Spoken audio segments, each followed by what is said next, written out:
Easter Sunday, April 16th, 2017. A 27-year-old woman from Moscow named Anna Repkina has just crossed 5,500 miles to start a new life in Oregon with the man she loves. She's excited, hopeful, messaging friends back home about their future together. Then, suddenly, she goes silent. No more texts, no calls. Her fiancé, Will Hargrove, doesn't immediately sound the alarm. Instead, in the hours and days that follow her disappearance, Will starts doing something truly unusual. He opens his computer or phone and begins searching desperately for ways to go back in time. He saves screenshots of occult ritual LS and spells. He reaches out to strangers on WhatsApp with urgent pleas. I need to learn about time travel. I need to correct a horrible mistake. He specifies one date, April 16th, and says he wants to save the woman who should be my wife. One message stands out. I'd honestly sell my soul. Why would someone research the impossible right after their fiancé vanishes? Is it overwhelming grief, panic, or is there a hidden story of pressure, secrets, and choices that led to this moment? This is the true story of Anna Repkina's leap of faith for love, and how it collided with a complicated reality no one saw coming. We'll uncover the online romance, the unexpected love triangle, the mounting deadlines, and the bizarre digital trail that left detectives stunned. Let's find out what really happened to Anna. Who was Anna Repkina? She grew up in Moscow, Russia, in a close, supportive family. At 27, she was intelligent, funny, and full of life. She worked a steady office job at IKEA, helping customers create comfortable homes while quietly dreaming of building her own one day. Her joys were simple but real: curling up with cats, losing herself at rock concerts, and sharing funny memes that made her friends smile across distances. Life hadn't been easy lately. She had recently ended a 7-year relationship that left her heartbroken. Like many people in their mid-20s, she wondered if true, lasting love, the kind that includes family, kids, and shared adventures, was still possible. So she turned to online dating and popular Russian social networks that connected people internationally. That's where Will Hargrove appeared in her messages. He was 26, living in the Albany-Corvallis area of Oregon, and he seemed genuinely interested in Russian culture. Their conversations clicked right away. They shared music recommendations, joked about everyday life, and bonded over similar humor. Thousands of messages followed, first on Facebook, then video calls and WhatsApp. Will was charming. He sent her flowers all the way from America, a thoughtful gesture that surprised and delighted her. He described romantic scenes vividly: snow-covered evergreens, a secluded clearing with a crackling fire, her wrapped safely in his arms. Anna felt seen and excited for the first time in a while. By late 2016, the connection felt strong enough for a visit. She flew to Oregon for Christmas. There was a funny mix-up at the airport. She landed in the wrong Portland at first, but they worked through it with messages and eventually met. They explored the Oregon coast together, took photos, and built real memories. Will proposed during that trip. Anna flew home, wearing an engagement ring, full of plans. She quit her job, said emotional goodbyes to family and friends, and packed her belongings. In March 2017, she made the permanent move to Corvallis, Oregon. She rented her own apartment for independence, joined a local gym, and started settling into American life while planning their future. But here's where the first subtle cracks appeared. Will would disappear for hours without clear explanations. His stories sometimes didn't add up perfectly. Anna reached out to his friends a couple of times with gentle questions. Do you know where Will is? Or what's going on with his time? Still, she chose hope over doubt. But unknown to Anna, Will's life held a complicated layer that would soon create enormous pressure. How did that hidden side emerge? Let's meet the other key person in this story and see how the triangle formed. Will had been involved with another woman for years. Michelle Chavez, 33, a married mother of 2 living in Albany. Their marriage was unhappy. They described it as feeling more like roommates, with little intimacy or real conversation. Will met Michelle while she drove a cab. At first, she wasn't impressed by his height, but his personality won her over. He made her feel beautiful, wanted and alive in ways her marriage didn't. Will rented a spare bedroom in Michelle's home for $300 a month, and their relationship grew into a passionate affair. Michelle gave him her own wedding ring as a promise that she would eventually leave her husband for him. But she hesitated, dragging out the decision and frustrating Will deeply. To push her into committing, Will started online dating, including messaging Anna. The idea was to create jealousy and force movement. When Anna visited, got engaged, and then moved permanently to Oregon in March, everything intensified.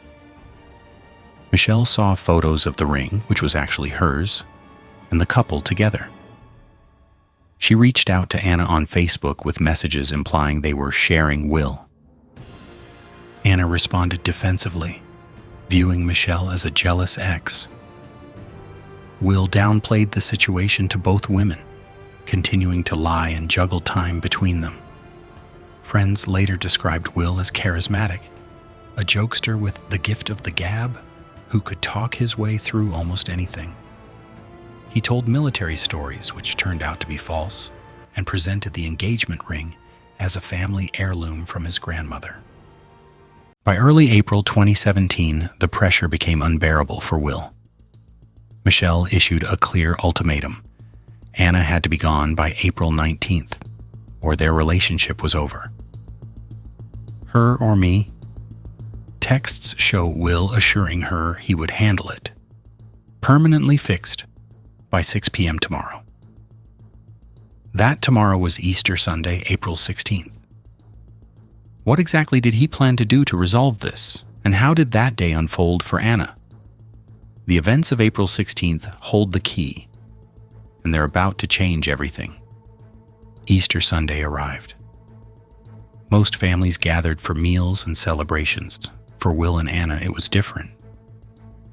Will had borrowed a shotgun from his friend Kevin Thomas a few days earlier, saying he wanted to go target shooting in the woods to blow off steam. He never returned it. Phone records captured calls from Will that afternoon. He told Michelle he had nearly hit a deer, run off the road, and gotten a flat tire. His voice sounded shaken. They arranged to meet briefly at a convenience store in the Alsea area. Will bought Pepsi candy and cigarettes while waiting. They talked. Then Michelle left for her family Easter dinner. Meanwhile, cell tower data and vehicle GPS placed Will and Anna's phone in a remote section of the Alsea logging roads between exactly 4:35 and 4:48 p.m. He was on a call with Michelle during part of that window.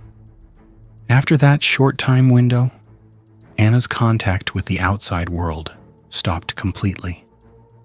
No more messages, no check-ins with friends back in Russia. Will later sent a text to her phone asking if she was safe, as if the day had been normal. What happened in those woods that afternoon remains the central mystery. But in the hours that followed, Will's behavior raised more questions than answers. That night, and into the next day, Will made several ATM withdrawals totaling $800 from Anna's bank account, $200 at one point, $600 at another. Surveillance video captured him appearing emotional at a gas station, telling an employee, "My girlfriend Anna left me. He went shopping at Walmart for Star Wars Legos, candy, and cigars. He texted a friend saying he was buying things to distract himself from the pain. He also paid some overdue car insurance to push back any immediate issues." Michelle received voicemails from Will late that night and early morning. She later said they sounded like he had made his choice and ended things peacefully with Anna.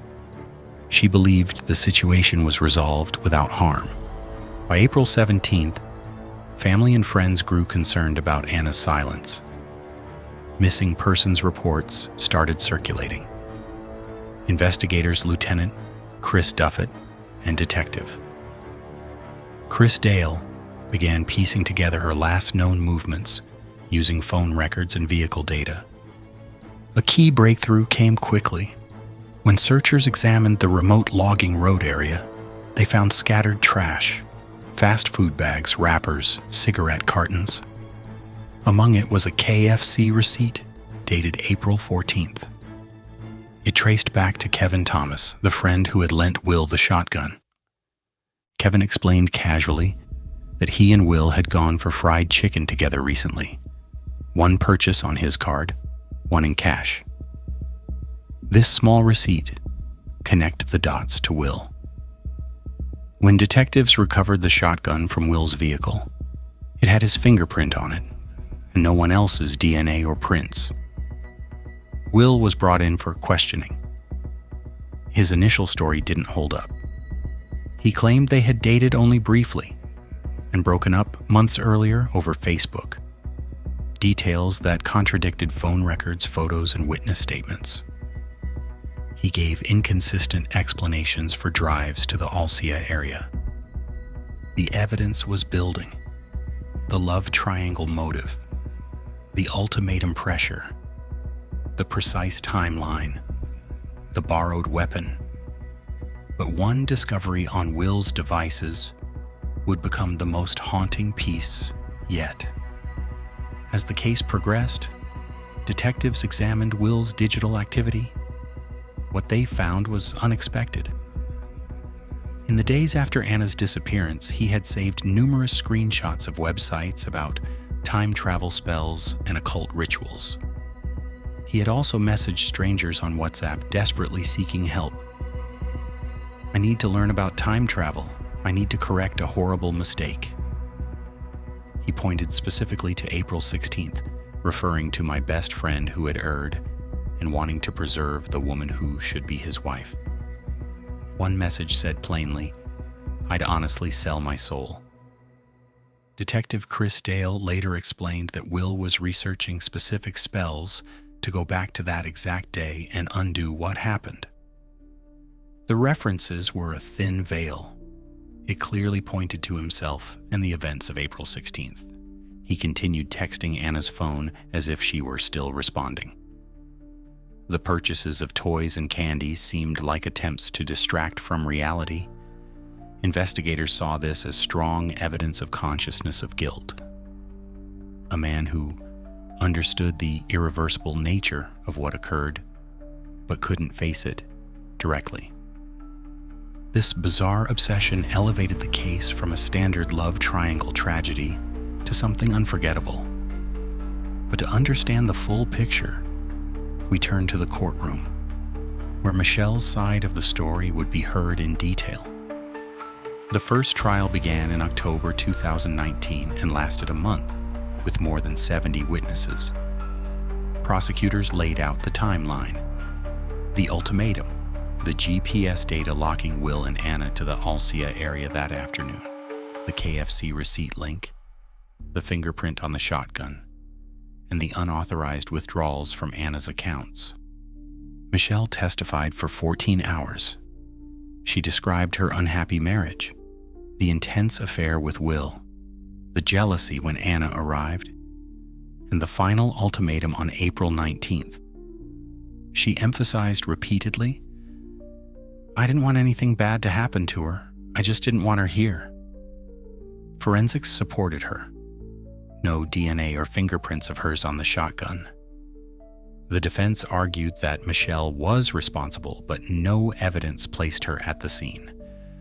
Will was convicted of murder, identity theft, and theft. He received life in prison with parole eligibility after 25 years. In 2023, the conviction was overturned on appeal due to issues with the search warrant and how some digital evidence was collected. A retrial began in April 2025. In June 2025, a jury reconvicted him on all counts, and he received the same sentence. Michelle faced intense public scrutiny during the process and later attempted suicide amid the stress. Through 2 trials, the core evidence held strong. Anna Repkina left her life in Moscow, her family, job, friends, cats, concerts, and dreams of building a family for what she believed was real love. Instead, she became caught in deception, divided loyalties, and crushing pressure that ended her journey far too soon. Her mother traveled from Russia to face the courtroom, a heartbreaking reminder of the human cost. This case offers clear lessons. Online romances can feel perfect on screens, but they require careful verification of the person's full life. Red flags like unexplained absences, inconsistent stories, or hidden relationships should never be ignored. Ultimatums and love triangles create dangerous tension that can push people to extremes, and guilt can manifest in surprising ways. Here, turning someone toward fantasies of rewriting time rather than confronting reality, William Hargrove remains in prison today. Michelle has worked to rebuild her life in the aftermath. What stands out most to you? Did the ultimatum create an impossible situation, or was there something deeper at play? Were the time travel messages a sign of genuine delusion or something else? Share your thoughts in the comments. If this episode kept you engaged and helped you follow the story clearly from start to finish, let me know below. This is the premiere of WC Files, where we explore deep, well-researched true crime cases with clarity and respect. For more stories like this, consider subscribing and turning on notifications. A like or share goes a long way in helping the channel reach more viewers. Thank you for joining us. WC Files signing off.